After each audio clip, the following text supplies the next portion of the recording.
I think over the last few years in this role and in previous roles, we've seen a really increase in spend on YouTube, and kind of balanced with that, it's relatively straightforward to run an average campaign on YouTube. It's very straightforward.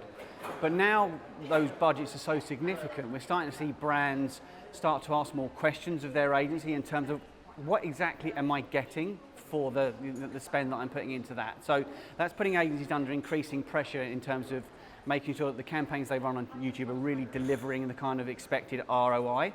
And YouTube also over the last year or so has increased a lot of complexity in terms of different formats and different approaches. So the whole thing is becoming a more complex ecosystem, but brands are still expecting that performance to kind of justify the spend. So I think that's the two things are increased spend, but also increased complexity within the YouTube ecosystem.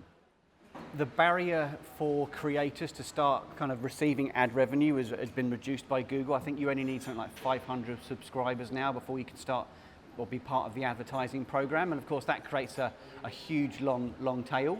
Our approach at Pix is probably to kind of look at channels that have at least 10,000 kind of subscribers before we will kind of place our client ad spend on it. And I think that's just a slightly different approach that, from speaking to our clients, agencies and brands, they'd prefer to be on channels that probably have a little bit more scale and maybe a slightly more premium view.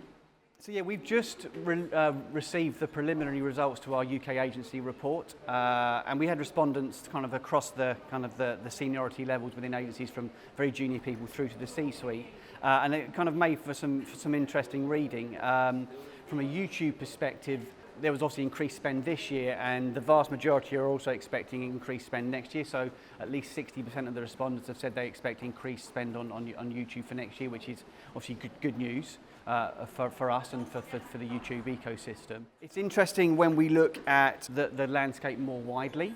So you've got, if you think about the different approaches, so the respondents were saying that CTV, YouTube and TikTok will receive increased spend for certain next year. Meta will be relatively flat, and linear TV will continue to decline, but not at a huge pace. There's still a massive place for linear, but there is certainly going to be probably a slight decline in that spend. So the overall pie isn't going to grow next year, is what most analysts are saying. It will just be spread slightly more evenly with some big winners, YouTube included, and maybe linear sort of losing a little bit.